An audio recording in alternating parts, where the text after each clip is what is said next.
Ao longo desta sessão, vamos aplicar vários dos conhecimentos adquiridos nas sessões anteriores, concretamente à leitura e análise das demonstrações financeiras de uma entidade em concreto. Trata-se do grupo ABC, já o vamos apresentar, e é uma entidade que apresenta um conjunto completo de demonstrações financeiras, nomeadamente o balanço, a demonstração dos resultados, no caso por naturezas e por funções, por opção, ainda a demonstração das alterações no capital próprio, a demonstração dos fluxos de caixa e o anexo. E vamos estruturar aqui de uma forma metodológica como é que vamos analisar todo este conjunto amplo de informação contabilística e financeira, seguindo a metodologia que na videoaula anterior estivemos já a tratar. Lembremos-nos do manual Como Ler um Conjunto Completo de Demonstrações Financeiras, em que, na parte final, no seu capítulo número 9, apresenta o método de leitura em 6 passos. E é isso que nós vamos fazer. Portanto, em primeiro lugar, vamos fazer o enquadramento da empresa, neste caso do grupo, ou seja, identificar a sua atividade, tratando-se aqui de um grupo com contas consolidadas, o perímetro de consolidação e os factos relevantes do período. A partir daqui vamos, portanto, depois de conhecermos a entidade, o que ela faz, qual as suas atividades principais, passamos para as demonstrações financeiras, começamos pelo balanço, onde vamos medir a dimensão, a estrutura do ativo, avaliar a sua autonomia financeira, a sua liquidez. Passamos para a demonstração dos resultados, onde vamos avaliar o crescimento e as margens intermédias. Podemos sempre comparar com um período anterior, porque as demonstrações financeiras que vamos apresentar, elas dão-nos 2 períodos, portanto o período N e o período anterior, N-1. Depois vamos analisar a demonstração dos fluxos de caixa, para verificar se de facto o resultado que a empresa obtém se converteu realmente em caixa e onde foi esse caixa aplicado e como se financiou a entidade. Vamos também analisar a demonstração das alterações no capital próprio do grupo ABC, para explicar a variação da riqueza e separando aquilo que é o resultado integral das operações com os detentores do capital. E ao longo de tudo isto temos sempre o anexo. O anexo acompanha as várias demonstrações financeiras. Muita da informação do anexo corresponde a notas de remissões que as demonstrações financeiras vão na coluna de notas mencionando para remeter para o anexo.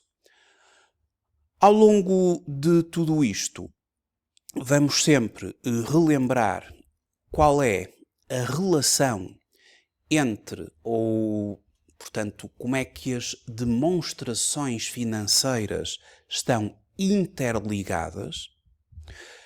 A demonstração financeira central é o balanço, mas o balanço apresenta-nos algumas rúbricas que necessitam ou que levam, que conduzem a outras demonstrações financeiras. Por exemplo, a demonstração dos resultados vai nos permitir chegar ao resultado líquido do período, que liga ao capital próprio da empresa, o resultado líquido do período. Portanto, no fundo, apresentando aqui uma metáfora, se colocarmos no balanço uma lupa sobre o resultado líquido do período, essa lupa permite-nos fazer uma ampliação de toda essa realidade e como se chegou a esse resultado líquido daquele período. É na demonstração dos resultados que o vamos, efetivamente, verificar.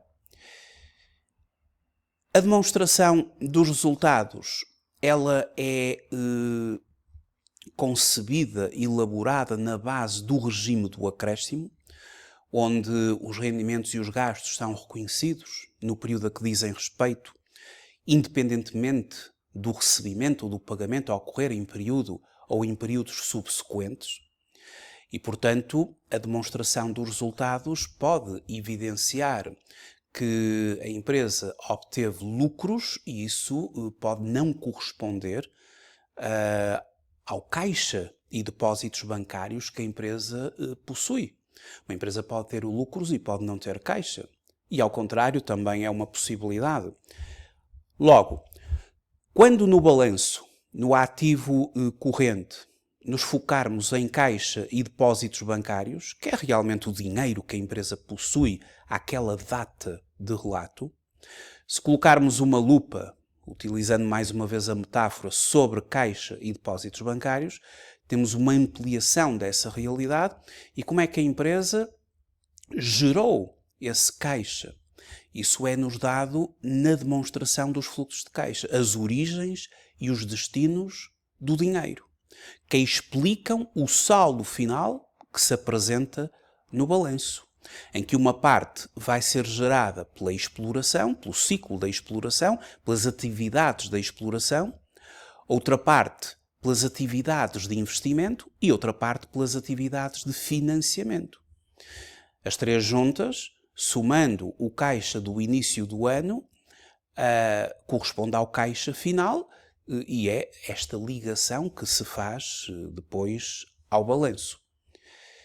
Quando no balanço nos fixarmos no total do capital próprio, a totalidade do capital próprio, que é composto por N rúbricas, desde o capital subscrito, passando pelas reservas, passando pelos resultados transitados, pelo próprio resultado líquido do período, o capital próprio segue uma dinâmica. No início do período, as várias rúbricas apresentam determinados valores e no final do período, as rúbricas podem apresentar outros valores.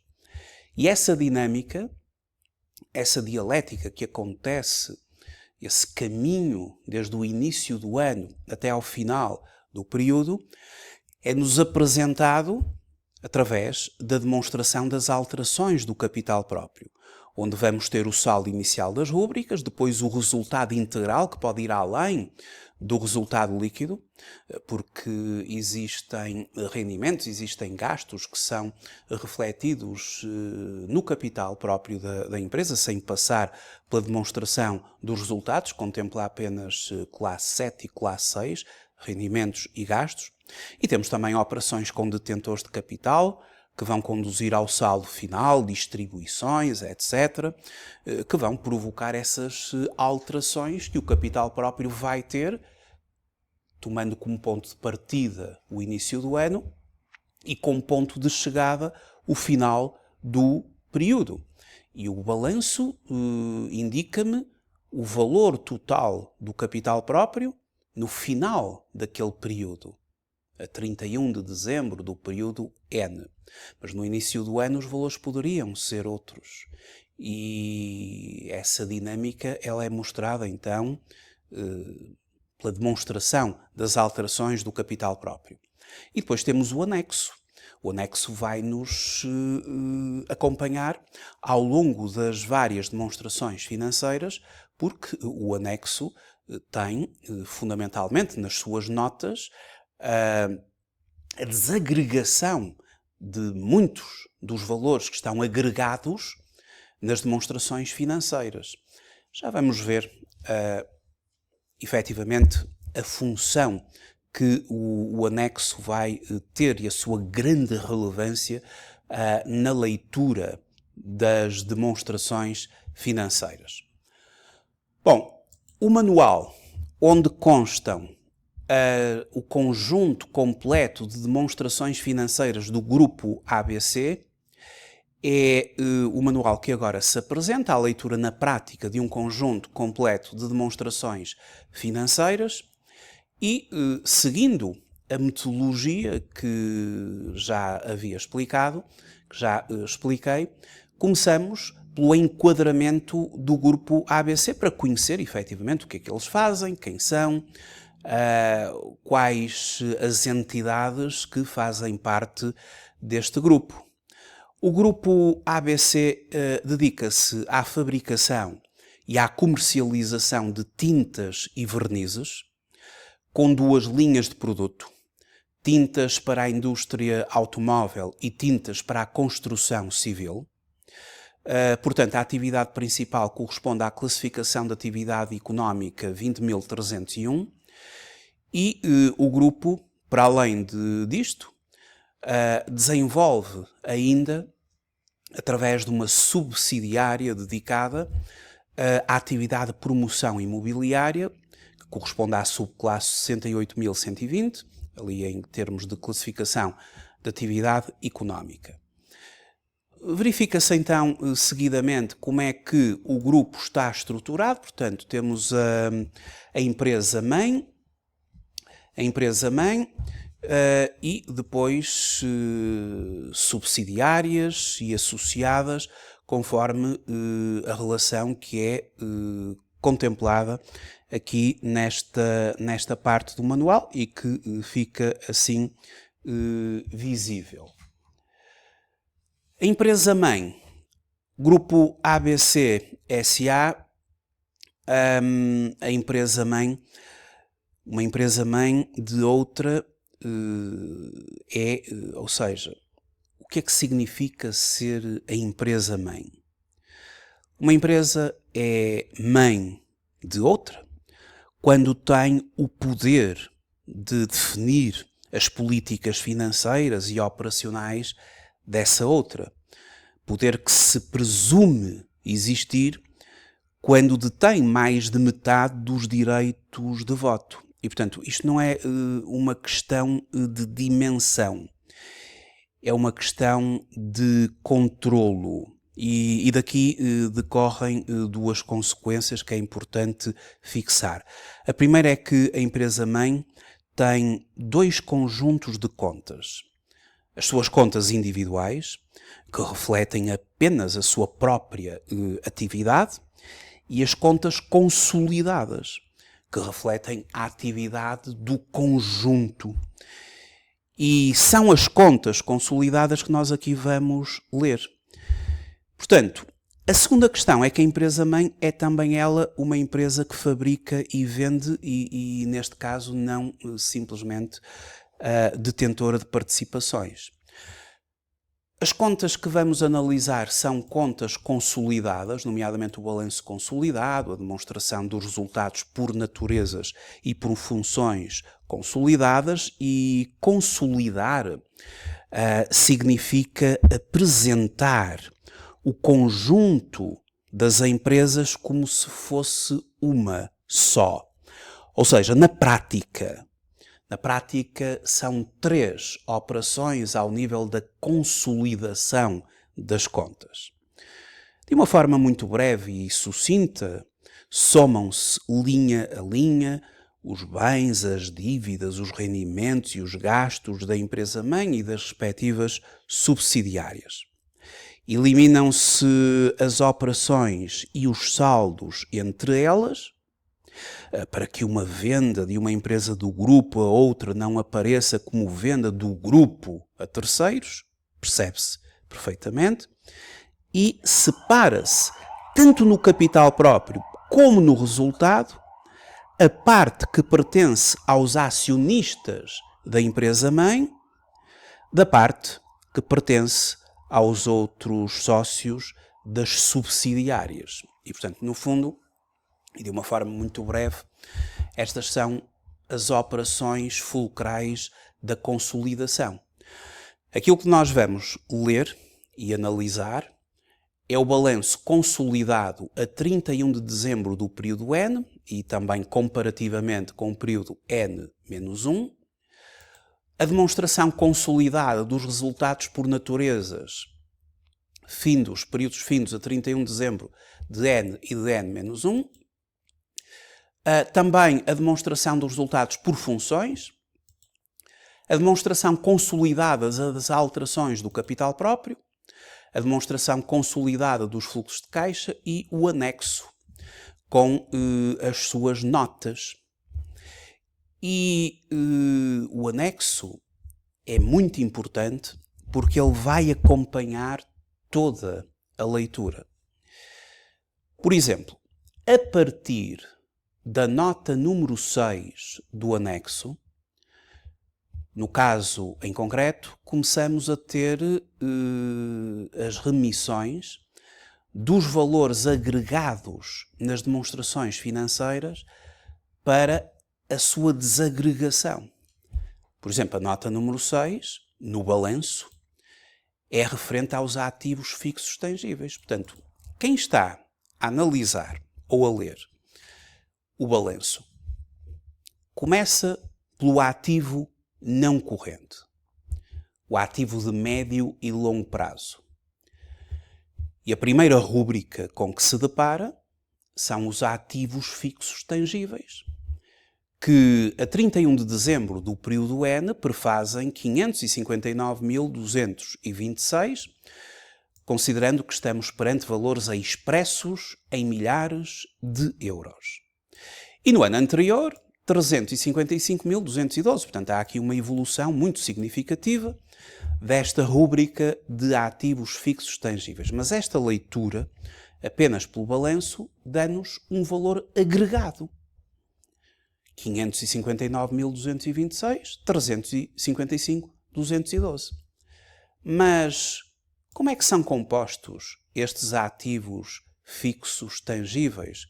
Qual o percurso que foi percorrido, por exemplo, para chegar de 355.212 do período anterior até 559.226? O que é que esteve na base disto? Quais foram as depreciações que estão aqui deduzidas e acumuladas? Alienações? Ou seja, toda essa história ela vai ser relatada por aquilo que é a desagregação do valor. Isso será lido no anexo.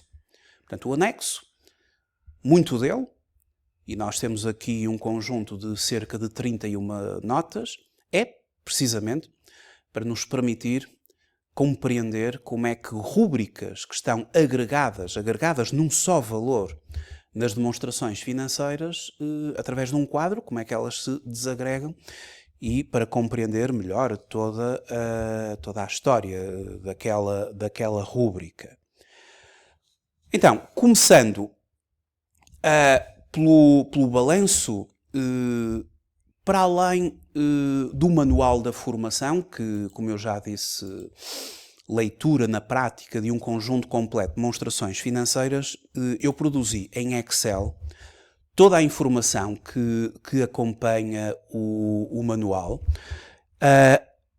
considerando que o Excel seria, por exemplo, o nosso rascunho para acompanhar a leitura das demonstrações financeiras. Vamos considerar que no PDF temos as contas apresentadas pela entidade e depois nós elaboramos aqui um Excel para fazermos aqui um rascunho de interpretar rúbricas, de calcular umas percentagens, etc., para fazer uma leitura vertical e horizontal das massas patrimoniais que o PDF apresenta nas demonstrações financeiras. Eu na primeira folha do Excel coloco o enquadramento do grupo ABC, já falei sobre isto, mas temos aqui mais algumas informações relevantes, desde a caracterização da entidade, já sabemos o que é que a entidade faz, qual a classificação de atividade económica, depois o perímetro de consolidação e as partes relacionadas, portanto, as relações da empresa-mãe, subsidiárias, associadas, acionistas minoritários, etc. E depois, importante também, é conhecer, isto é-nos dito através do anexo, quais foram os factos relevantes no exercício N e o seu efeito nas demonstrações financeiras, porque quando se analisa as demonstrações financeiras de uma entidade, para além de termos de conhecer a entidade, o seu setor de atividade, classificações de atividades económicas, o que é que a empresa faz, participações, etc. É também muito importante saber o que é que naquele período foi determinante e relevante acontecimentos que efetivamente têm o seu grande impacto nas demonstrações financeiras. E um dos acontecimentos bastante ou muito relevantes nesta empresa, ou neste grupo, foi a aquisição de 100% da ABC Brasil, a 30 de abril do período N, pela quantia de 40.012. Mais uma vez, não esquecer que são valores expressos em milhares de euros. Portanto, isto é o valor de aquisição e é um facto que molda o exercício. E, portanto, isto tem impacto naquilo que vamos apresentar. Mas outras situações tiveram impacto e elas estão todas descritas aqui no respectivo enquadramento. Depois, na segunda folha, temos o quadro síntese mais teórico para relembrarmos o que cada demonstração financeira nos diz, em que regime cada demonstração financeira opera, balanço, demonstração dos resultados, demonstração das alterações do capital próprio, opera na base do regime do acréscimo, a demonstração dos fluxos de caixa opera na base do regime de caixa, daí a sua importância, porque ela é complementar às restantes demonstrações financeiras. O anexo, no fundo, vai seguir as várias demonstrações financeiras. Então, temos aqui o balanço no Excel, assim como temos o balanço no PDF.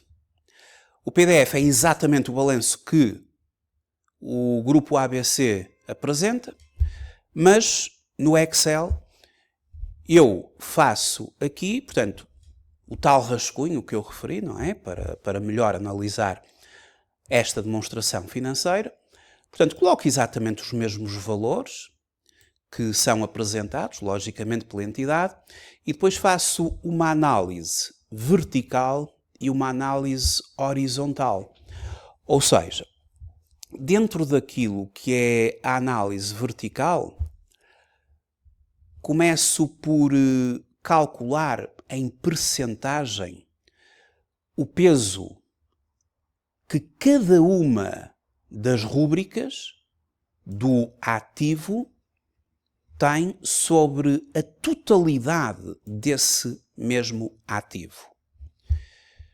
Por exemplo, os ativos fixos tangíveis do grupo ABC, no ano N, correspondem a 53,71% do total do ativo.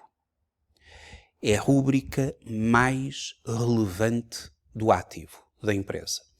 É aquilo que está concentrado nos ativos fixos tangíveis.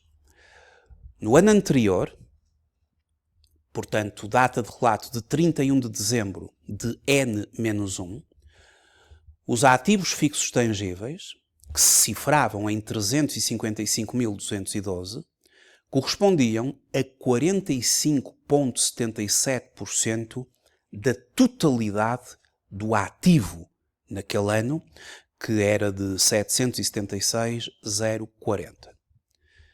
Portanto, esta situação mantém-se. Os ativos fixos tangíveis continuam a ser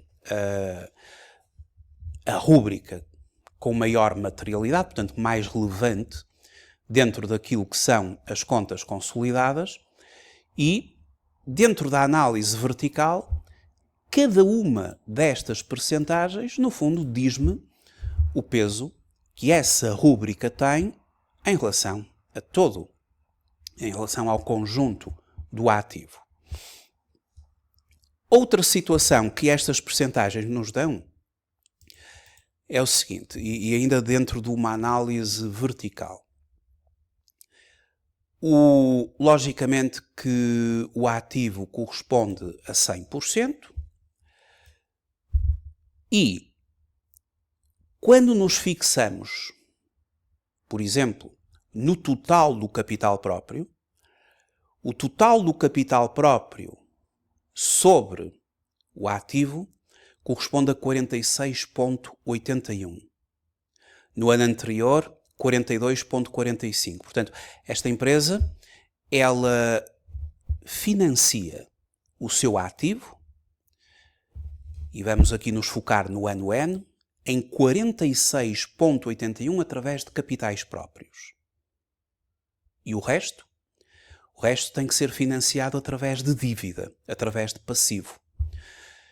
53,19 através de dívida, através de passivo. E no ano anterior 57,55. Ou seja, há uma ligeira diminuição, uma diminuição de 57,55 para 53,59 relativamente ao financiamento pela via da dívida. Sendo que, em contrapartida, há um aumento do financiamento através de capital próprio. Portanto, há um aumento da autonomia financeira da entidade, o que é, dentro daquilo que é a estrutura dos capitais, é uma boa notícia. Portanto, aumentar a autonomia financeira, aumentar a percentagem de capitais próprios com os quais a empresa financia os seus ativos. Para além desta estrutura vertical de percentagens das rúbricas em relação ao ativo, temos também uma análise horizontal que nos permite verificar as variações, ou seja, quanto uma rúbrica cresce de um ano em relação ao outro. Por exemplo, os tais ativos fixos tangíveis, eles cifram-se em 355.212 a 31 de dezembro do ano N-1, do grupo ABC. Crescem para 559.226. Claro está que nós temos de avaliar o porquê deste crescimento, portanto, o que é que foi adquirido, mas também o quanto cresceu. E essa análise horizontal permite-nos calcular as chamadas taxas de crescimento, que correspondem a de crescimento ou de decrescimento, correspondem a todas estas variações. Uma taxa de crescimento, ela é dada pelo valor mais recente, a 31 de dezembro do ano N, menos o valor mais antigo, a 31 de dezembro do ano anterior, a dividir pelo valor mais antigo. E claro está, se queremos apresentar em percentagem, e nas duas casas decimais, temos então os tais 57,43, os ativos fixos tangíveis cresceram em 57,43. E, portanto, esta mesma fórmula repete-se ao longo de toda esta coluna da variação. Existem aqui rúbricas que tiveram decréscimo, nomeadamente a rúbrica seguinte do goodwill. Outras até cresceram mais do que os ativos fixos tangíveis, que é o caso dos intangíveis. Passam de 27.360 para 50.688, portanto um crescimento de 85,26. Temos aqui uma rúbrica de outros ativos financeiros, que apesar de ser pouco expressiva dentro daquilo que é o ativo, cerca de 0,14% e 0,10%, mas no fundo até é aquela que tem um maior crescimento nos dois períodos. O ativo não corrente tem um crescimento de 45,37% e, portanto, esta leitura horizontal é uma leitura que me permite uma comparação entre um e o outro período e quanto cada uma das rúbricas cresce ou decresce. É muito interessante, é muito importante na análise das demonstrações financeiras avaliarmos o crescimento ou o decrescimento das rúbricas, de salientar que no ativo corrente, que é o ativo de curto prazo, a rúbrica que mais cresce são os outros ativos financeiros, e temos ali a nota número 11, para podermos ter a tal informação desagregada que o anexo nos vai dar desta rúbrica. Todas as rúbricas têm crescimento, com a exceção de caixa e depósitos bancários. A empresa em caixa e depósitos bancários passa dos 105.031 para 84.252, o que corresponde a uma diminuição, variação negativa de 19,78%. O ativo corrente aumenta 10,21, veja-se que o ativo não corrente aumentou em 45,37. Isto é tipicamente um balanço consolidado de uma entidade industrial, onde o ativo não corrente tem uma expressão muito forte, nomeadamente naquilo que é a estrutura pesada, as máquinas, os equipamentos da fábrica e, portanto, daí os ativos fixos tangíveis terem aqui, ou das fábricas terem aqui, toda esta relevância. Dentro do capital próprio, temos a 31 de dezembro do período N-1, a 31 de dezembro do período N, e em termos horizontais, digamos que há um crescimento em quase todas as rúbricas do capital próprio, a exceção aos excedentes de revalorização, tem ali uma diminuição de 3,99, e na sua totalidade o capital próprio da empresa cresce em 47,95%. É a variação positiva. Obviamente que aquelas rúbricas mais relevantes, elas suscitam a nossa curiosidade e temos então o tal anexo que nos vai permitir desagregar, fazer a leitura da desagregação dos valores agregados no balanço. Quanto às dívidas, quanto ao capital próprio, está visto de uma forma muito breve.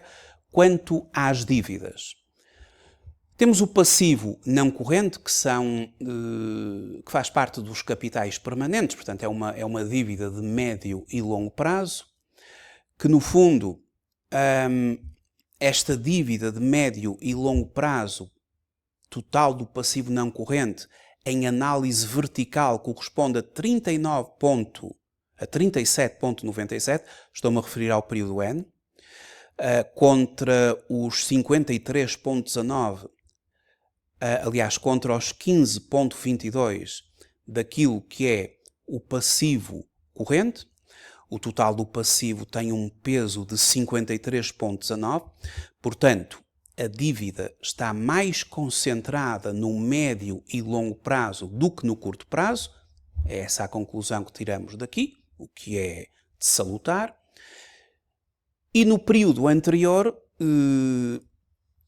o passivo não corrente tinha um peso de 31,97. Estes pesos verticais são em função do ativo.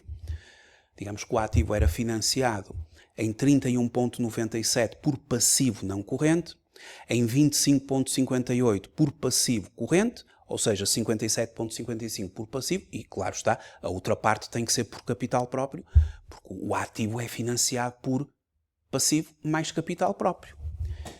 E, portanto, o peso é mais significativo na dívida, mas a dívida de médio e longo prazo tem, por sua vez, um peso mais relevante, sendo que esse peso aumenta em relação ao período anterior. E isto significa que a empresa tem mais tempo para pagar dívida e o passivo corrente, que é aquela dívida de curto prazo, que muitas vezes estrangula a tesouraria, ela tem um peso menor em relação ao ano N-1, o que nos permite fazer aqui uma avaliação positiva, porque digamos que a dívida de médio e longo prazo faz parte daquilo que são os capitais permanentes. Portanto, não nos vão bater à porta nos próximos 12 meses. Nos próximos 12 meses, a empresa enfrenta passivo corrente, passivo de curto prazo. E depois temos o financiamento, que é o financiamento remunerado, ou seja, aquele que vence juros.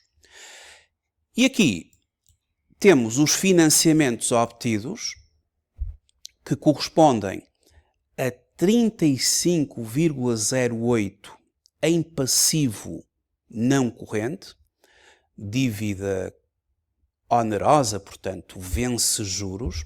Esta dívida, em termos não correntes, médio e longo prazo, tem um crescimento na análise horizontal mais 61,04, comparativamente, aqui aos 2 anos.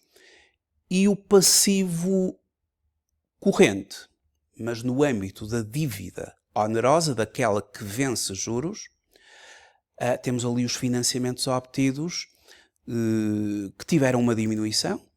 Portanto, a empresa diminui a dívida à banca ou a instituições de crédito ou onerosa que vence juros a curto prazo e ela concentra-se mais a médio e longo prazo. Veja-se que na leitura horizontal há uma diminuição dos financiamentos obtidos de curto prazo em 62,95 diminuição. E, portanto, há uma maior concentração na dívida de médio e longo prazo. O que, para efeitos de liquidez, seria positivo, porque a dívida de curto prazo é aquela que tem que ser cumprida nos próximos 12 meses. Isto numa perspectiva de equilíbrio financeiro. Bom, então esta leitura percentual, ou seja, quando nós traduzimos os valores do balanço que nos são apresentados pelas entidades em percentagens do ativo numa leitura vertical e em variações numa leitura horizontal, ajuda-nos a perceber o peso das massas em função do ativo, porque o ativo é financiado por capital próprio e por dívida, e o quanto as rúbricas aumentaram ou diminuíram de um ano para o outro. Quando nos fixamos, então, só agora para ver a função aqui do anexo. Porque o anexo é muito importante e as várias rúbricas do balanço são acompanhadas com notas do anexo. E o anexo tenho todo também no Excel, os vários quadros, mas no PDF temos aqui o anexo da entidade, do grupo ABC. O anexo é constituído por um conjunto de notas, é parte integrante do conjunto completo e é a chave de leitura das restantes peças. Portanto, cada rúbrica numerada no balanço e nas restantes demonstrações financeiras encontra aqui a nota que vai desagregar essa rúbrica e o saldo final de cada nota corresponde à quantia da rúbrica correspondente nas demonstrações financeiras, nomeadamente balanço, demonstração dos resultados. No anexo nós temos aqui no grupo ABC a primeira nota, que é a nota número 1, que é a identificação da entidade. Portanto, isto já conhecemos da introdução que eu fiz. Depois temos a nota número 2, que é o referencial contabilístico de preparação das demonstrações financeiras. Esta entidade, ela desenvolve as suas demonstrações financeiras com base no regime geral do Sistema de Normalização Contabilística, que é composto por 28 normas de contabilidade e apresenta um conjunto completo de demonstrações financeiras, as mais completas. Depois a nota número 3 são as principais políticas contabilísticas, adotadas aqui pelo grupo, desde as bases de mensuração, passando por juízos de valor e principais fontes de incerteza das estimativas, a consolidação, e tudo isto servirá para leitura, os ativos fixos tangíveis, a classe de ativos, e as vidas úteis estimadas para as classes, os ativos intangíveis, os investimentos financeiros, os inventários, as contas a receber de clientes e outros devedores, o caixa, equivalentes de caixa, as imparidades de ativos, o capital social, os empréstimos obtidos, o imposto sobre o rendimento, que se baseia no imposto corrente e nos impostos diferidos,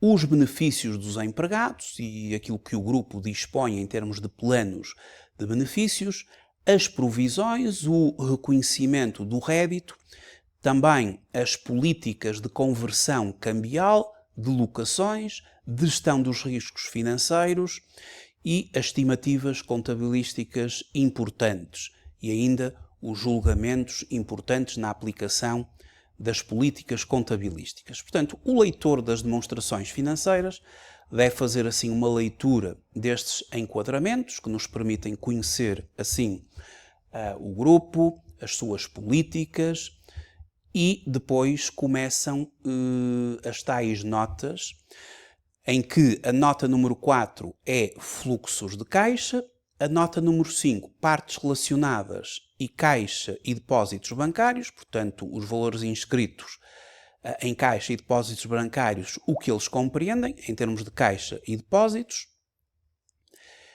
E temos também informações diversas.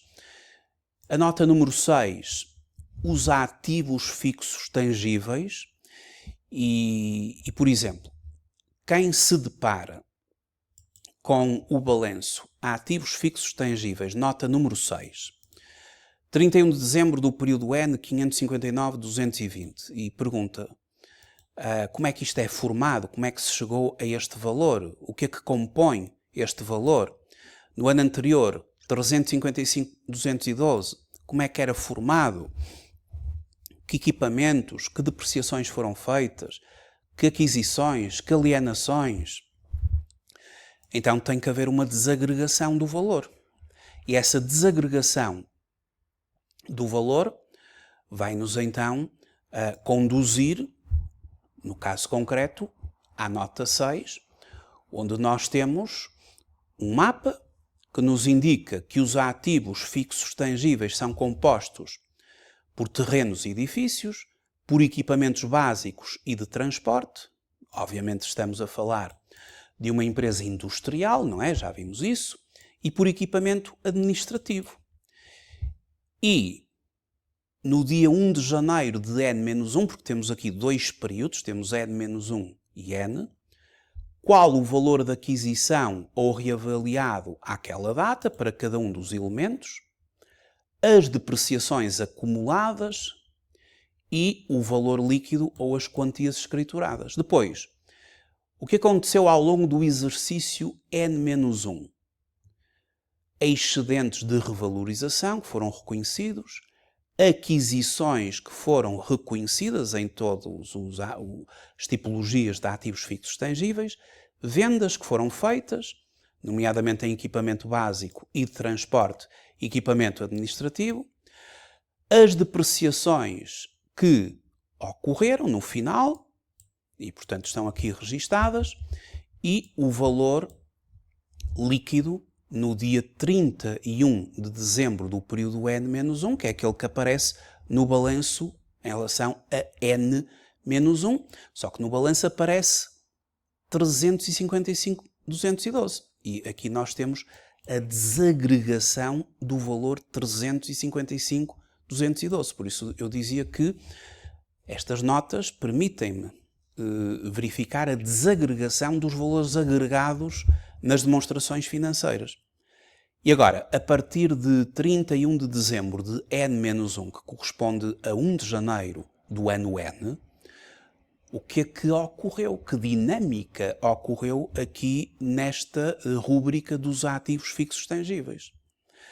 Tivemos, portanto, o nosso ponto de partida são os valores de aquisição ou reavaliados, depois as depreciações acumuladas, os valores líquidos, as aquisições, e aqui verifica-se a aquisição de subsidiária, as aquisições, alienações, as depreciações do período e chega-se depois ao valor líquido a 31 de dezembro do período N, dos vários valores desagregados e os tais 559.226 que o balanço espelha.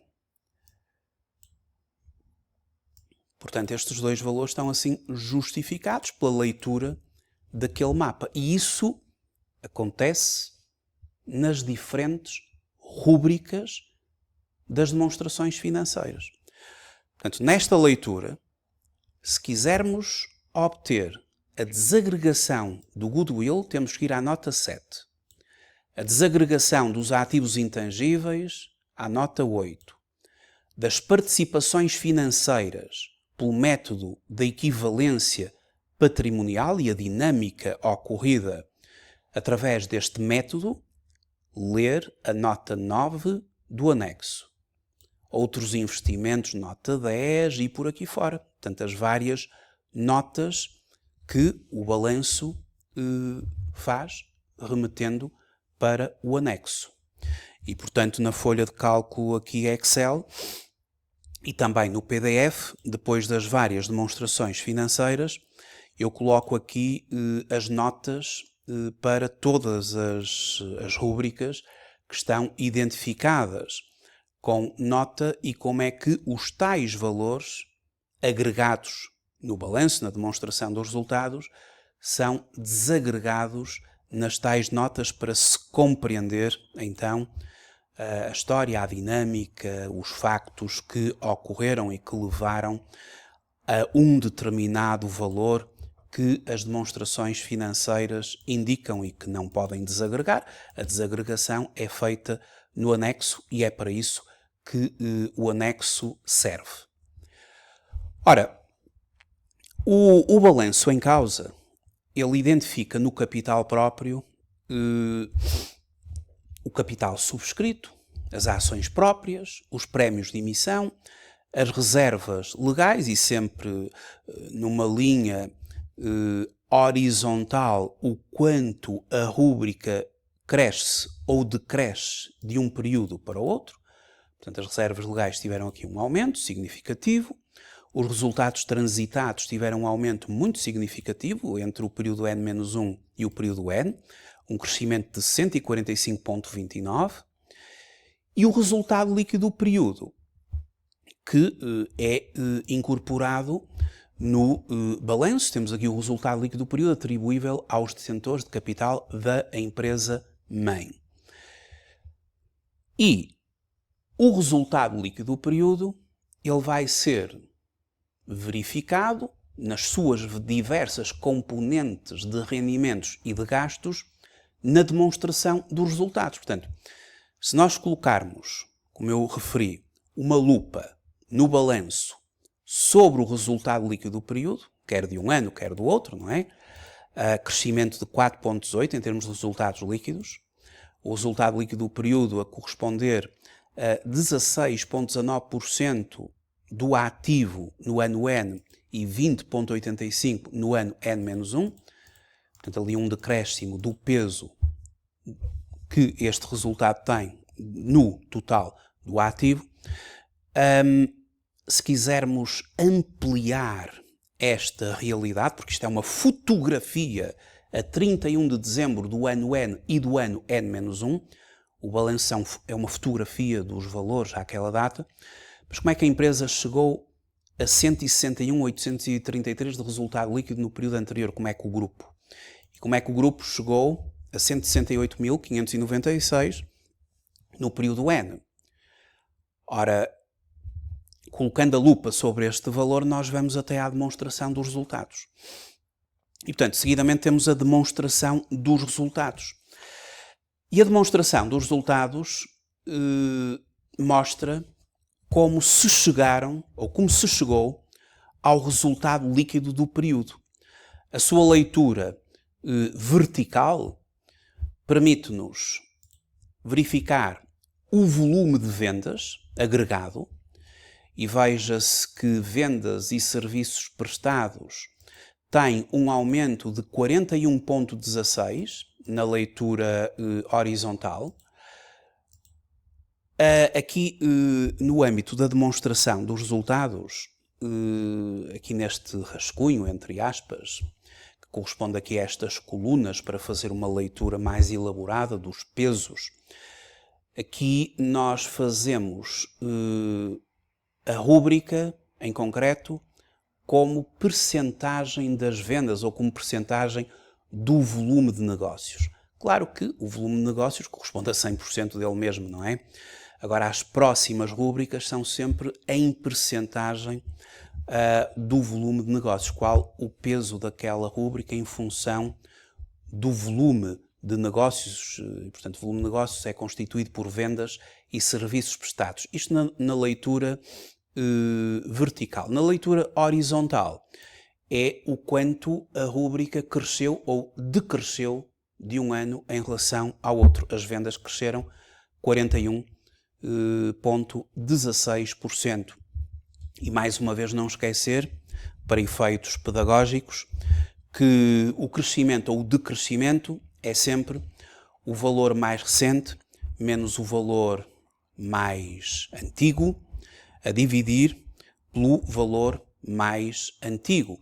E daqui se chega aos tais 41, que convertido para uma percentagem e em termos percentuais, temos ali os respectivos valores e, portanto, é assim que foram calculadas estas percentagens.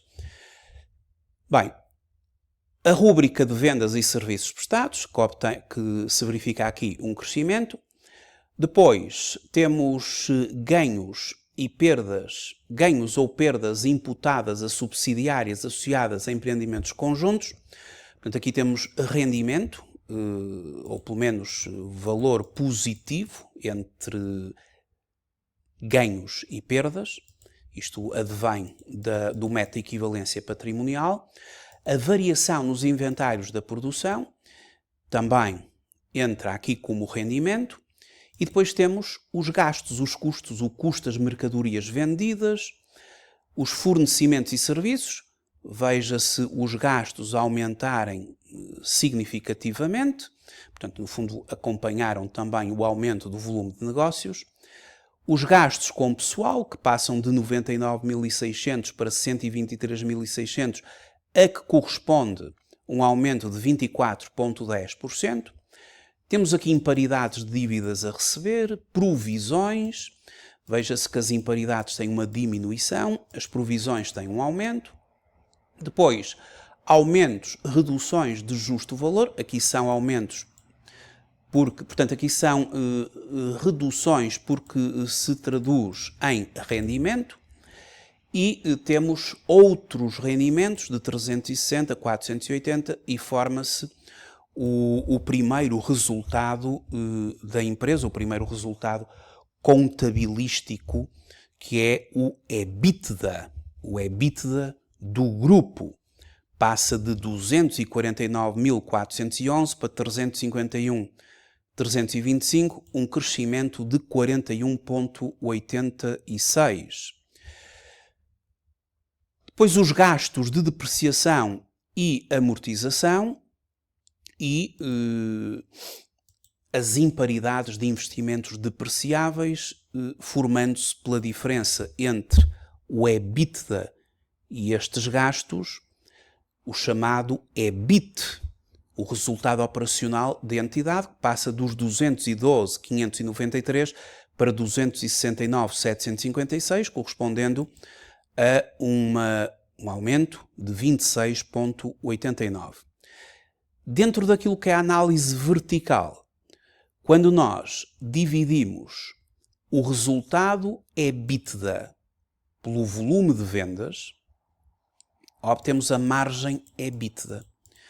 A margem EBITDA é de 40,64 no período N, 40,73 no período anterior, portanto aqui uma ligeira diminuição da margem EBITDA. Quando dividimos o resultado operacional da empresa, EBIT, pelo volume de negócios, obtemos a margem EBIT. E, portanto, a margem EBIT tem aqui também uma diminuição de 34,71 para 31,20.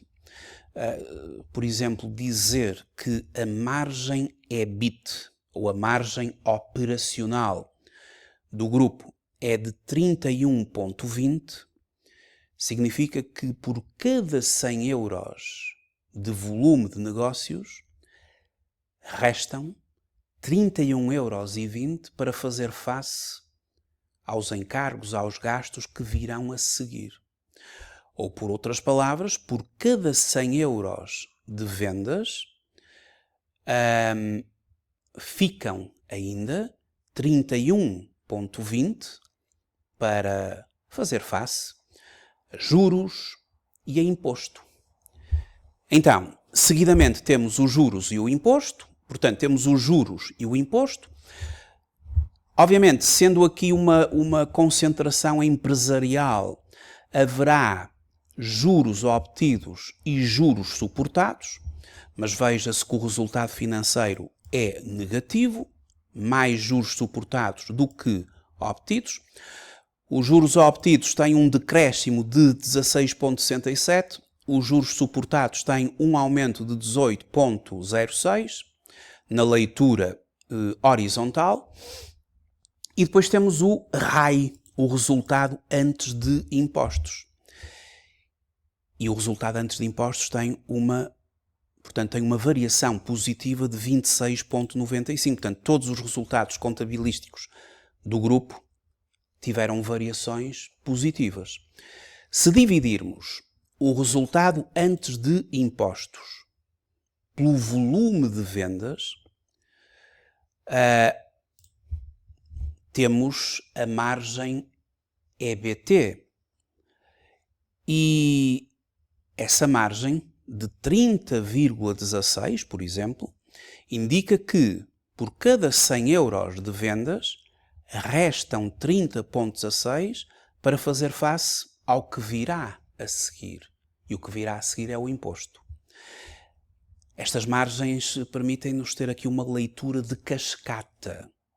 Sempre que dividimos um resultado contabilístico pelo volume de vendas, isto dá-me o que ainda sobra do volume de negócios da empresa para fazer face aos gastos que vêm a seguir a esse mesmo resultado contabilístico. É uma cascata. E essa cascata, portanto, uma vez que nós temos o resultado antes de impostos, o que é que o grupo enfrenta a seguir? É o imposto. E temos o imposto sobre o rendimento do período, que teve um aumento de 39,31 relativamente à comparação dos 2 anos. E a diferença entre o resultado antes de impostos e o gasto do imposto traduz-se no resultado líquido. E o resultado líquido aumentou de 173.953 para 216.956. Ou seja, um aumento de 24,72% de resultado líquido. E se dividirmos o resultado líquido de cada ano pelo volume de negócios daquele ano, temos a chamada margem líquida. E esta rendibilidade líquida, ou esta margem líquida, é de 25,10 no ano N e 28,4 no ano anterior. Vejam que as margens, todas elas tiveram alguma diminuição. O que é que significa 25,10 de margem líquida? Significa que por cada 100 euros de volume de negócios ficam disponíveis 25,10 para o que vem a seguir. E o que vem a seguir são os acionistas, porque já não há mais gastos a seguir. Portanto, a demonstração dos resultados termina por aqui. E, no fundo, em termos muito superficiais, este é o valor disponível para os acionistas. O acionista tem primazia em analisar a margem líquida, que é aquilo que das vendas resta, depois de cumprir todas os encargos, gastos, responsabilidades da empresa é aquilo que resta para o acionista. Ora, outra situação a ter em consideração é que, estando nós a trabalhar com base num grupo, com contas consolidadas, temos de ter em consideração que existe um resultado líquido do período da demonstração dos resultados. Portanto, a demonstração dos resultados apresenta o resultado líquido do período, não é? 216.956, 173.953 relativamente ao ano anterior. Este resultado líquido é o resultado líquido da demonstração dos resultados, mas temos que considerar menos a parte imputada aos interesses que não controlam, e que aqui é de 48.360 para o período N e 12.120 para o período anterior. Portanto, estamos ali com os interesses que não controla. O que significa que o resultado líquido do período atribuível aos detentores do capital da empresa-mãe é o da demonstração dos resultados menos a parte imputada aos interesses que não controlam, portanto, 168.596, 161.833, que é o tal valor que se apresenta no balanço. Para além da demonstração dos resultados por naturezas, apresenta-se aqui a demonstração dos resultados por funções, que é uma opção, mas que está previsto no regime geral do sistema de normalização contabilística, e o grupo apresenta essa mesma demonstração. Na demonstração dos resultados por funções, os gastos são apresentados não pela sua natureza, mas sim pela sua função, a função de distribuição, a função administrativa, e dentro da função de distribuição temos lá imputados FSEs, gastos com pessoal, depreciações e amortizações, imparidades, provisões, etc.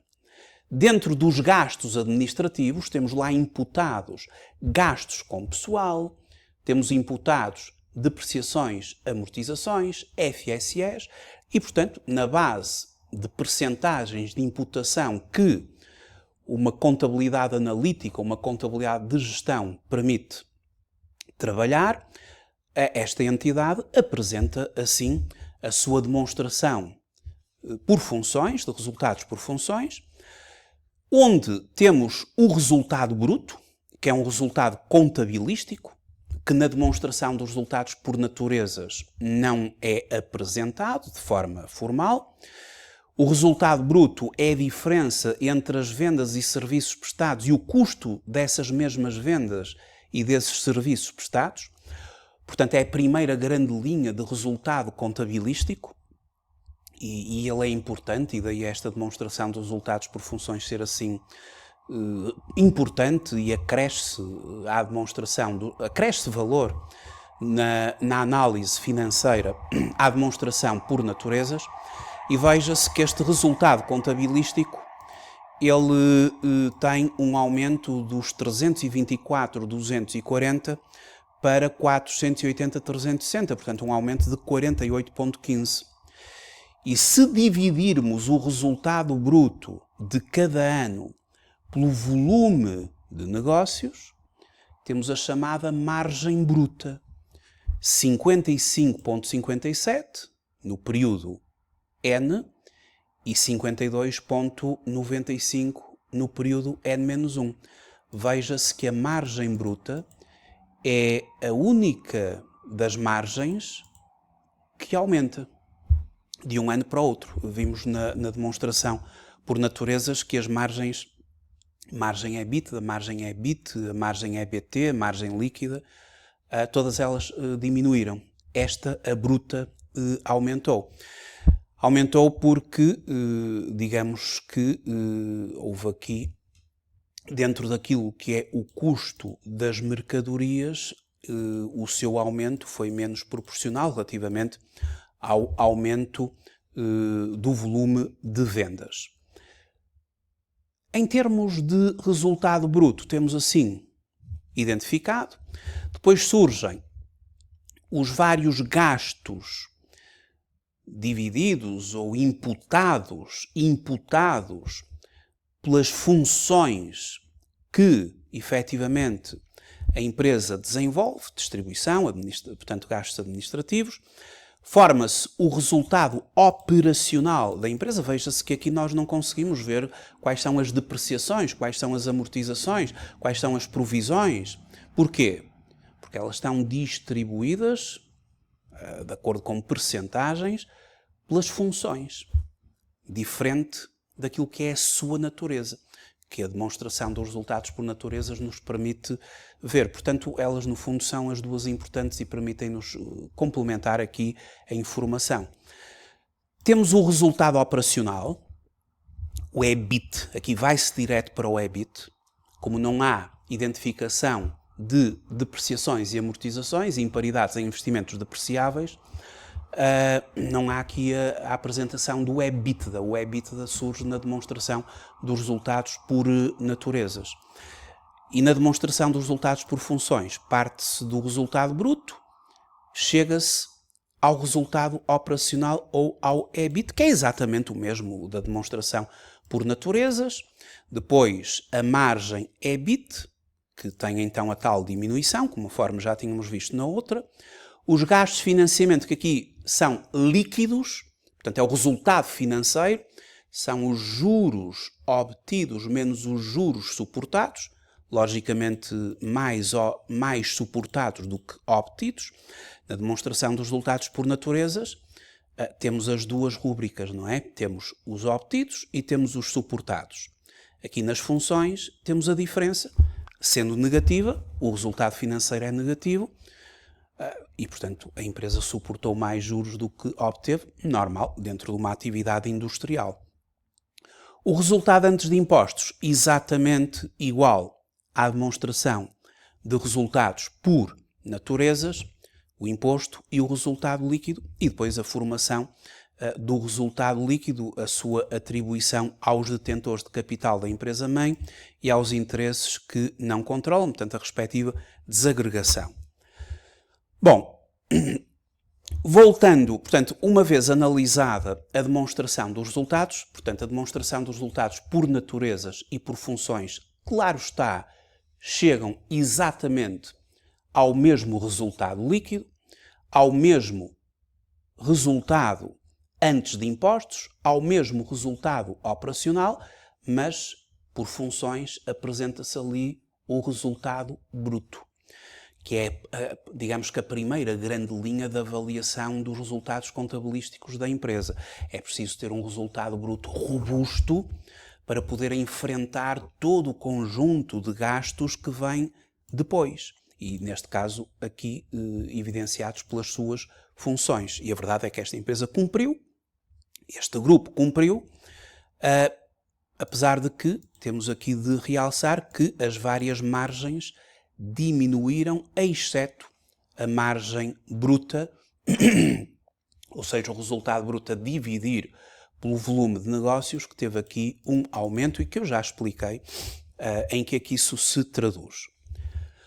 Voltando ao balanço, se nós fixarmos agora o nosso cursor ou a nossa lupa junto do total do capital próprio, que é composto por várias rúbricas, o capital próprio é composto por todas estas rúbricas que eu já expliquei, e temos o seu total. Portanto, esta empresa aumentou o total de capital próprio de 329.414 para 487.370, ou seja, um aumento de 47,95% em leitura horizontal.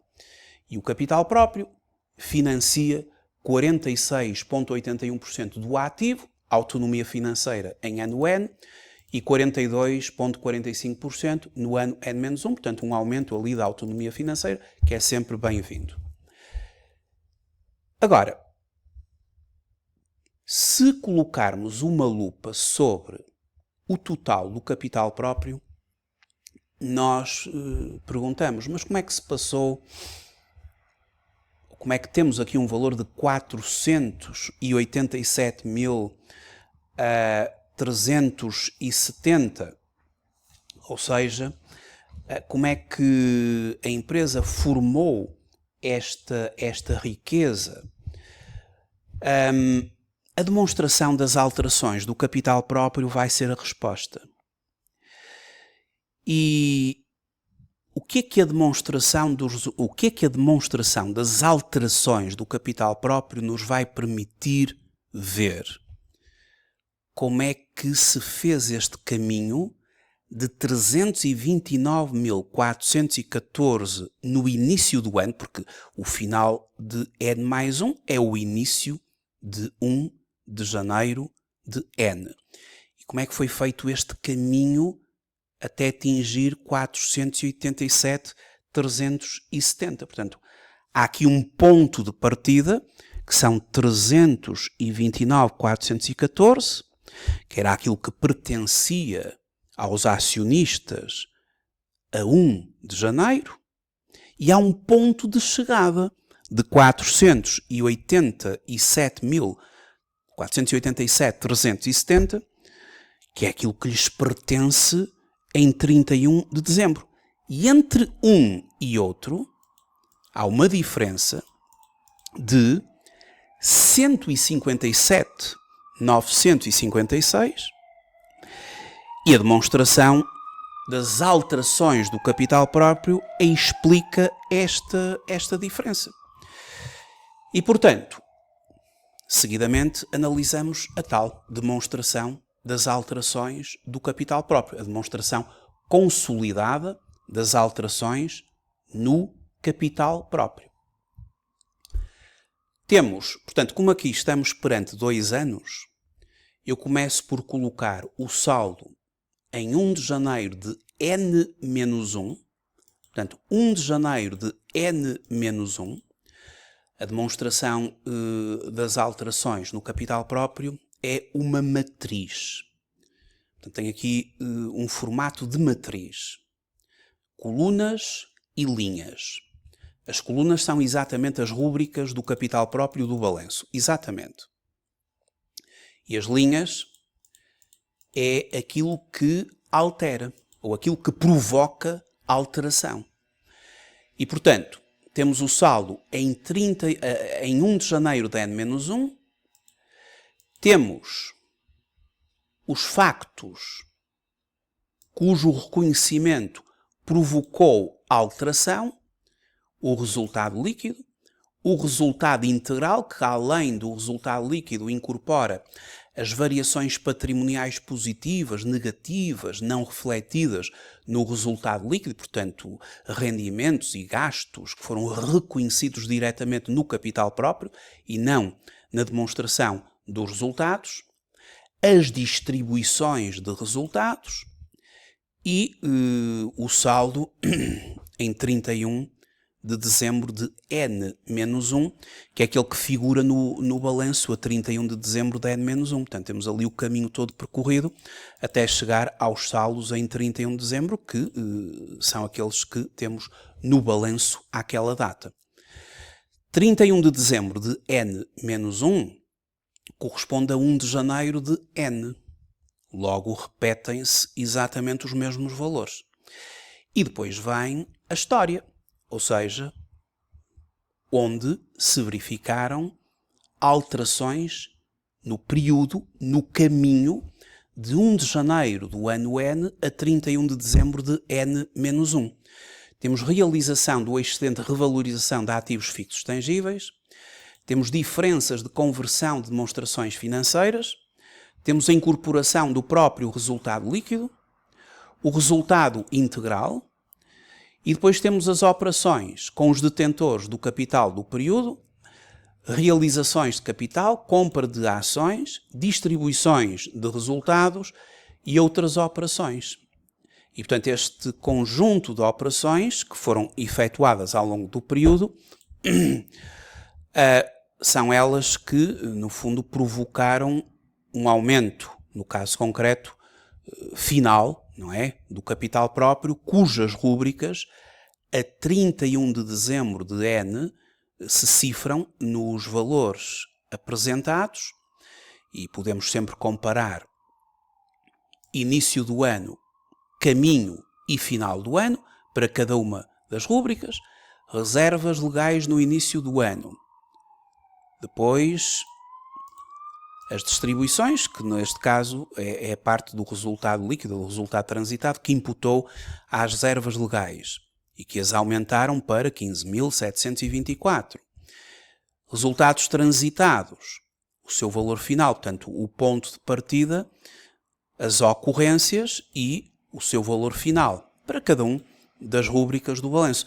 A verdade é que a soma algébrica apresenta 487.370. Portanto, passamos de 329.414 para 487.370 e a análise aqui desta matriz ajuda a perceber esta evolução do capital próprio que o balanço por si, na sua agregação de valores, não nos permite fazer esta leitura assim.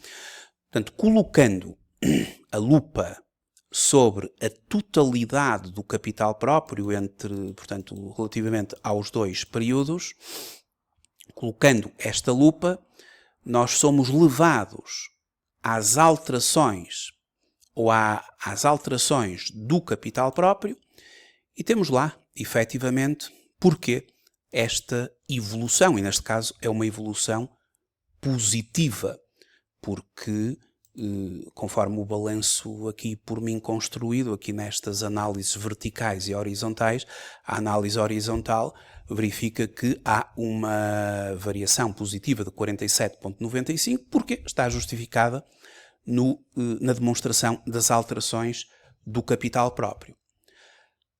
Agora, ainda dentro do balanço, no ativo corrente, verificamos que o caixa e depósitos bancários, ele era de 105.031 a 31 de dezembro de N-1 e passou para 84.252 no período N. Portanto, há aqui uma diminuição, uma variação negativa de 19,78.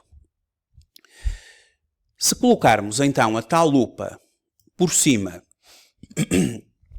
do ativo corrente da sua rúbrica Caixa e Depósitos Bancários, de forma a percebermos como é que a empresa alcança um caixa de 84.252 e também, no fundo, como é que ela passa de 105 para 84.252, a resposta está na demonstração dos fluxos de caixa.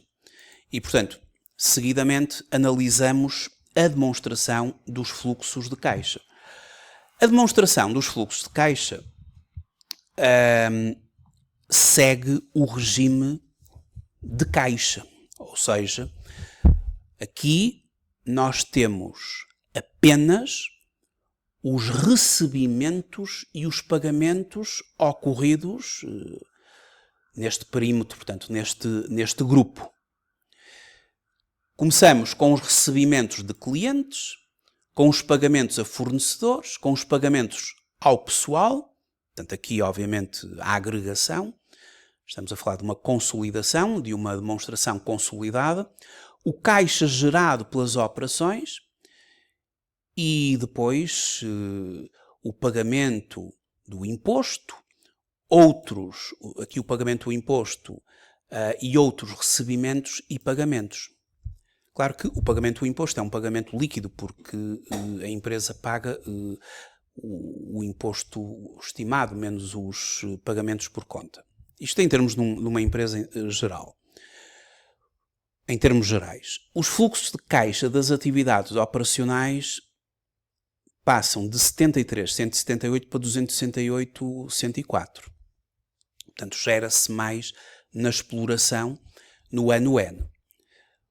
Só que, no âmbito, portanto, isto é o operacional.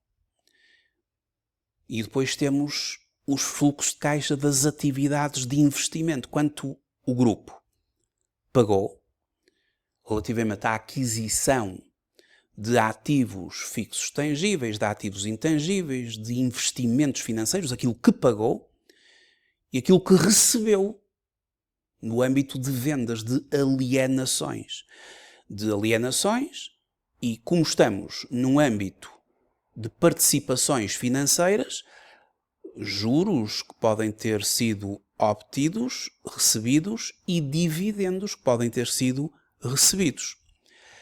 A verdade é que no investimento o saldo é negativo, portanto o grupo pagou mais do que recebeu. E já está aqui um dos consumos do caixa e que foi na imputação, portanto, ao investimento. E depois temos o financiamento. E o financiamento, por um lado, tem aquilo que chegou ao grupo de financiamento por via de financiamentos obtidos e aquilo que o grupo libertou, portanto, aquilo que o grupo pagou em termos de amortizações de capital, de juros, de aquisição de ações e de dividendos. E é aqui que mais se consumiu caixa, porque é fortemente negativo relativamente ao período N. E tudo isto está, obviamente, encadeado na política de financiamento deste grupo. 254.370 e, portanto, quando vamos fazer a soma dos fluxos operacionais, investimento e financiamento, naquele ano N temos variação de caixa e seus equivalentes negativo. Mas, no final do ano anterior, tínhamos 105.031. E conforme se fecha um ano, conforme se inicia o próximo ano. No ano N, o ano inicia com caixa e seus equivalentes no início do período de 105.031, conforme se tinha fechado no ano anterior, ao qual ainda tivemos aqui o efeito das diferenças de câmbio de mais 1.601, que conseguiu anular o negativo da variação de caixa e seus equivalentes e chegamos ao final com 84.252 e está justificado o valor do balanço. Ou seja, os tais 84.152 e como é que se passa de 105.031 para 84.152. Portanto, está fundamentalmente justificado pelas atividades de investimento e muito pelas atividades de financiamento, onde a empresa teve de pagar, o grupo teve de pagar dívida e juros, capital e juros. Isto é uma demonstração dos fluxos de caixa pelo método direto, aquela que acabamos agora de avaliar, de ler. Ela também tem as notas, porque as demonstrações financeiras, a demonstração dos fluxos de caixa apresenta-nos aqui notas, e essas notas são, mais uma vez, para avaliar a desagregação dos valores agregados nas demonstrações financeiras. A nota 18 é para financiamentos obtidos, quer do ponto de vista de recebimento, quer de pagamento. A nota 24 para a desagregação do valor agregado dos juros e gastos similares. A nota 16 para aquisições de ações próprias e a nota 27 para dividendos e, portanto, sempre que uma determinada rúbrica importa efetivamente desagregá-la, temos o anexo como a fonte de informação, como já vimos anteriormente. E depois aqui no Excel temos as várias notas de desagregação de valores para poderem ser consultadas e no PDF a respectiva explicação. Agora, eu estava a referir que a demonstração dos fluxos de caixa que eu apresento é a demonstração dos fluxos de caixa pelo método direto.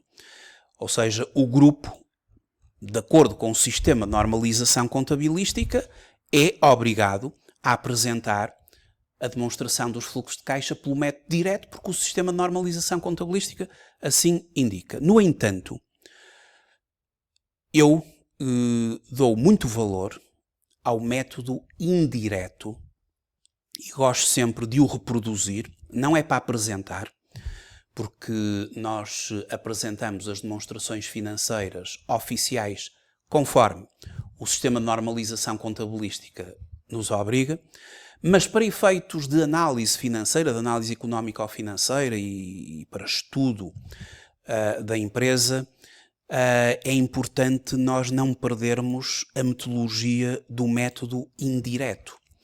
Então eu apresento aqui o método indireto, onde o método indireto tem a sua importância, porque ele permite-me perceber porque é que o resultado contabilístico da empresa não coincide com o caixa.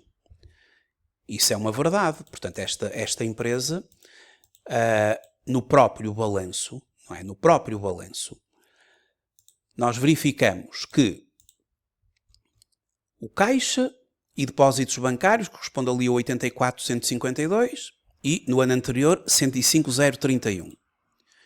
E o resultado líquido do período até é mais elevado, é mais alto do que ele está concentrado na parte do capital próprio. Ele é mais elevado do que o próprio caixa que a empresa apresenta na rúbrica caixa e depósitos bancários. E pode acontecer o contrário, pode acontecer que a empresa tenha prejuízos contabilísticos e apresente caixas robustos. Ou então tenha lucros contabilísticos e não tenha caixa. Ou seja, caixa é diferente de lucro. Uma coisa é lucro, outra coisa é caixa. E o caixa é o rei, porque é com o caixa que a organização paga as suas contas do dia a dia. Então, nós tentamos perceber porquê esta diferença e isso, a grande ferramenta é o método indireto da demonstração dos fluxos de caixa. Porque o método indireto, ele tem a seguinte metodologia. Ele vai partir do resultado antes de impostos, que é um resultado contabilístico, e vai percorrer um caminho de ajustamentos, de correções, até chegar ao caixa final.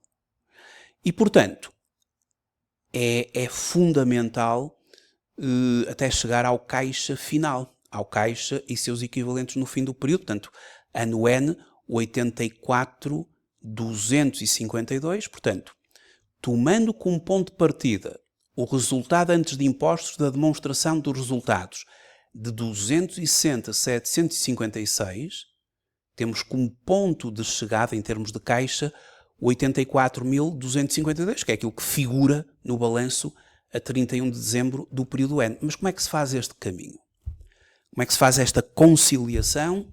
Como é que se parte de um resultado contabilístico altamente influenciado pelas políticas, pelo regime do acréscimo, e se chega ao caixa disponível para a empresa? De uma forma muito sucinta, e porque temos manuais para isto na formação que explicam tudo isto, a primeira coisa a fazer, partindo do resultado antes de impostos, é corrigi-lo através de ajustamentos. O resultado antes de impostos, ele é influenciado por gastos não desembolsáveis e também por rendimentos que não implicam a entrada de caixa.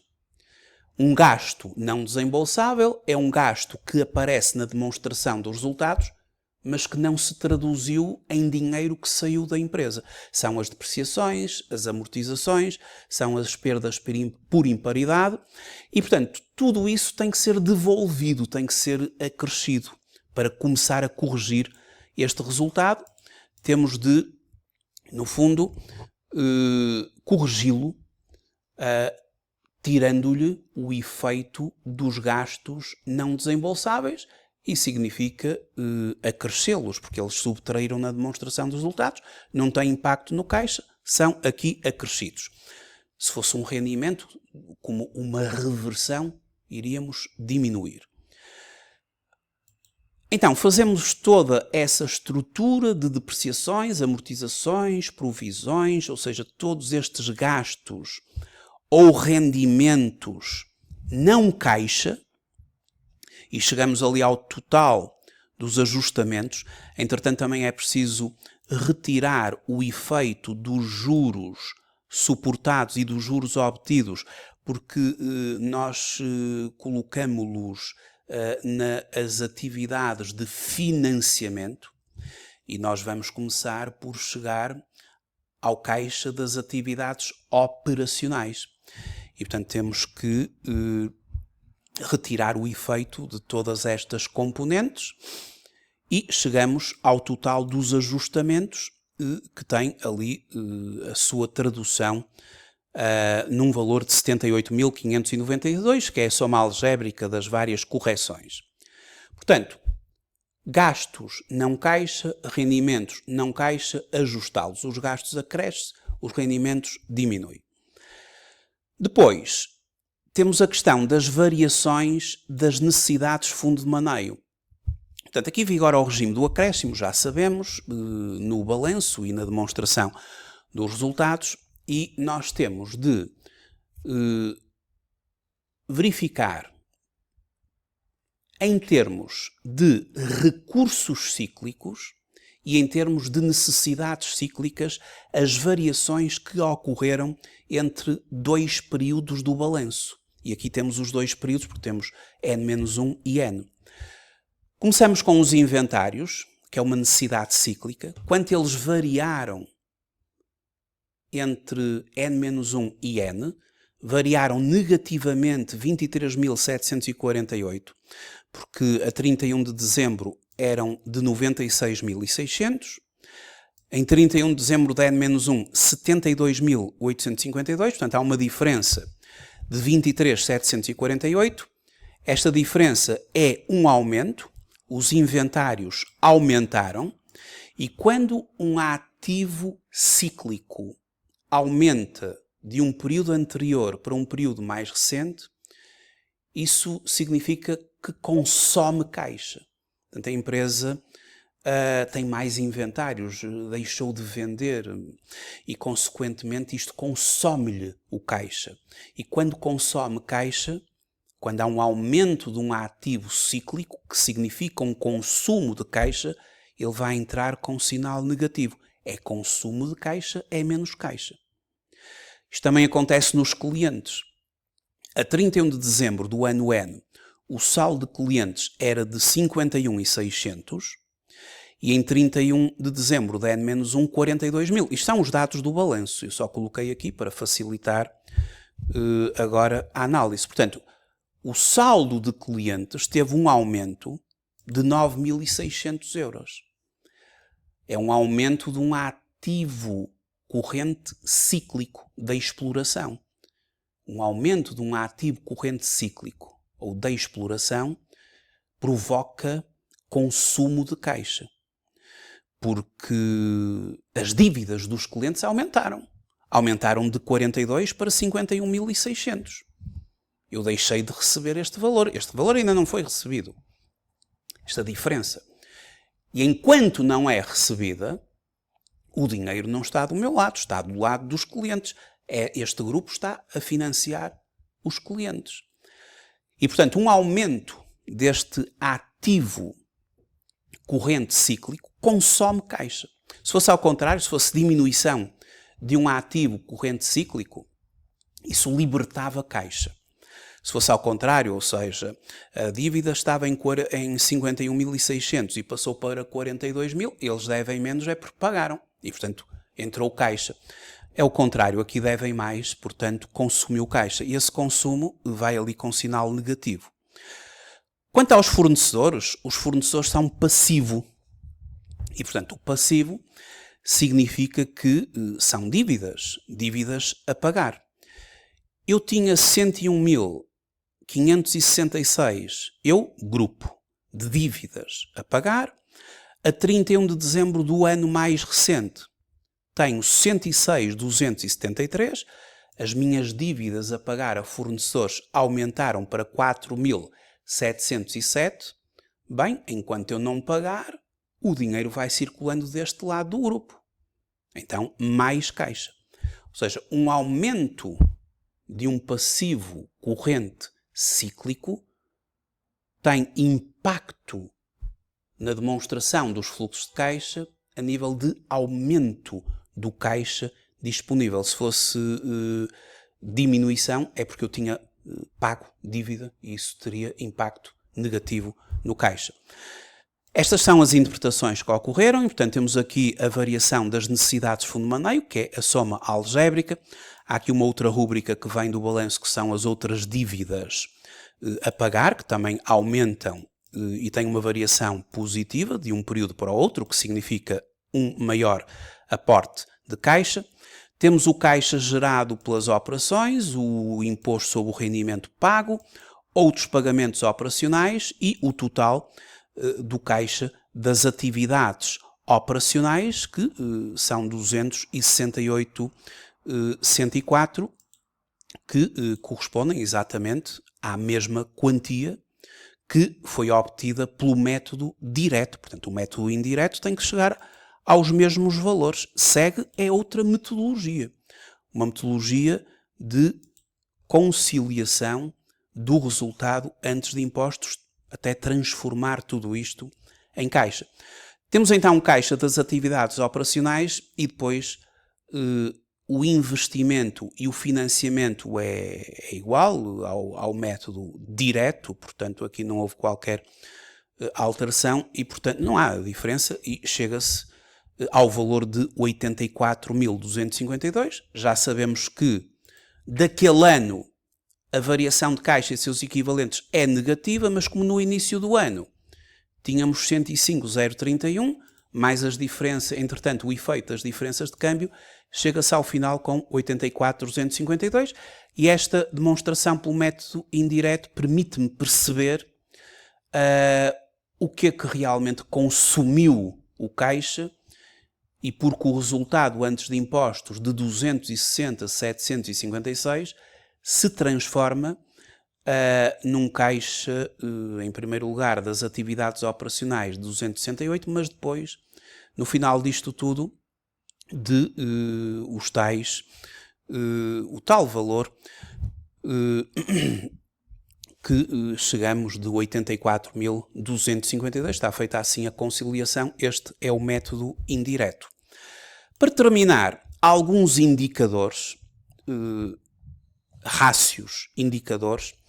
A maioria destes indicadores já estavam calculados no tal rascunho onde eu faço a conversão do balanço em método horizontal de diferenças, de variações e vertical de percentagens das rúbricas sobre o ativo, em relação ao ativo e na demonstração dos resultados em função do volume de negócios, já vimos isso.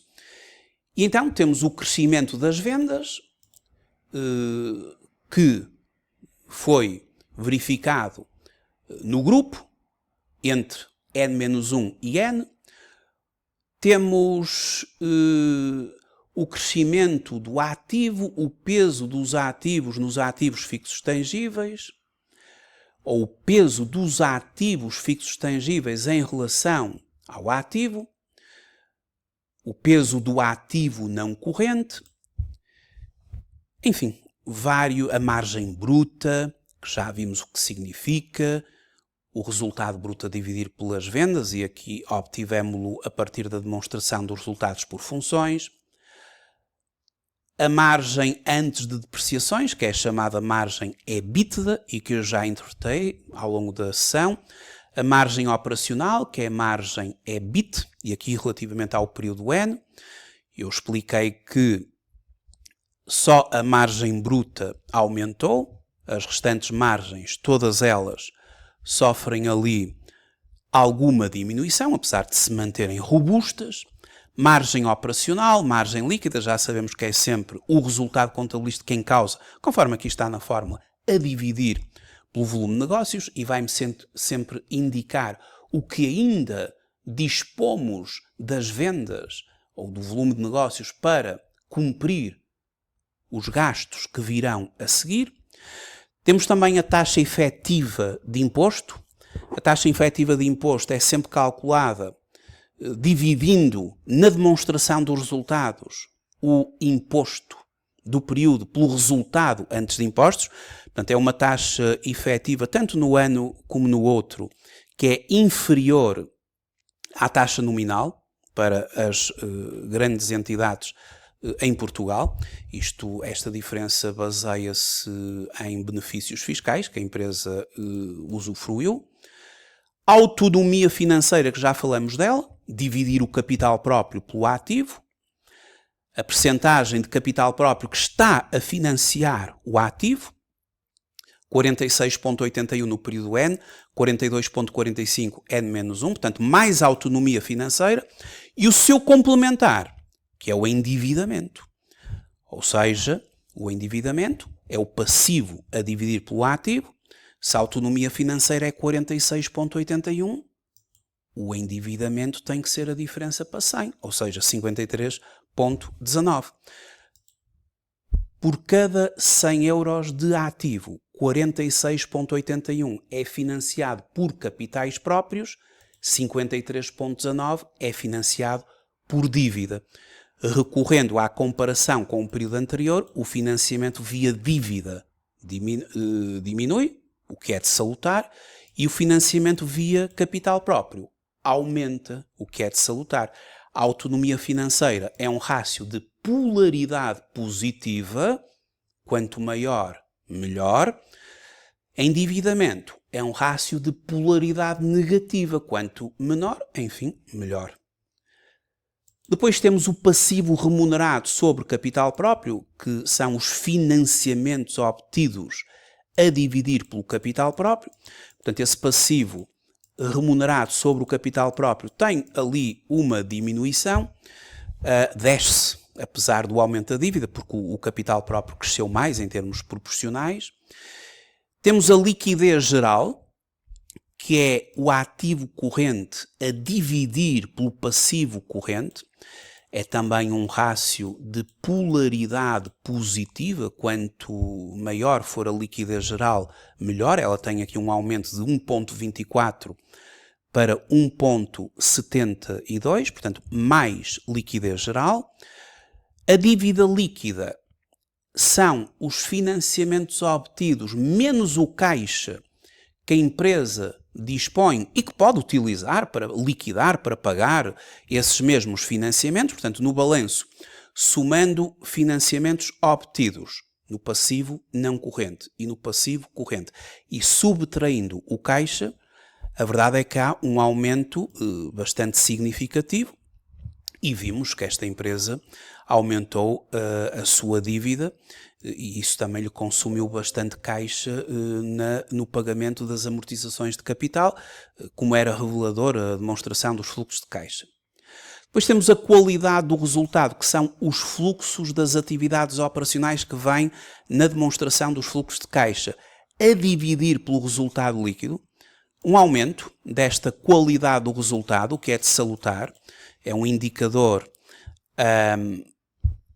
de polaridade positiva, portanto o resultado líquido converteu-se em caixa, o valor N-1 é de 0,42 e há um aumento para 1,24 dessa mesma conversão. As necessidades de fundo de maneio, que são os recursos ou as necessidades cíclicas menos os recursos cíclicos, portanto, clientes, mais inventários, menos fornecedores. Por um lado, os clientes e os inventários são necessidades cíclicas, porque apesar de ser ativo, a empresa ainda não recebeu dos clientes, a empresa ainda não vendeu os inventários. Os fornecedores e as dívidas a pagar são recursos cíclicos, porque enquanto a empresa tem dívida a fornecedores, são eles que estão a financiar a atividade da empresa. Enquanto não se pagar, o dinheiro circula do lado do grupo. E a verdade é que as necessidades aumentam de 10.304 para 36.586. Há mais necessidades de fundo de maneio.